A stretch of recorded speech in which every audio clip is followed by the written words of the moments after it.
वेङ्कटनायकः सर्वदेवैकशरणं सर्वदेवैकदैवतम्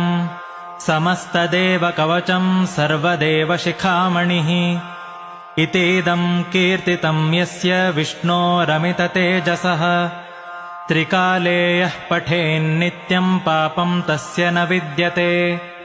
राजद्वारे पठेद्घोरे सङ्ग्रामे रिपुसङ्कटे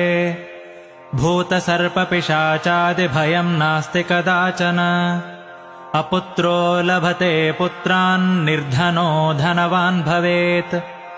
रोगार्तो मुच्यते रोगात् बद्धो मुच्येत बन्धनात् यद्यदिष्टतमं लोके तत्तत् प्राप्नोत्यसंशयः ऐश्वर्यं राजसन्मानं भक्तिमुक्तिफलप्रदम् विष्णोर्लोकैकसोपानं सर्वदुःखैकनाशनम्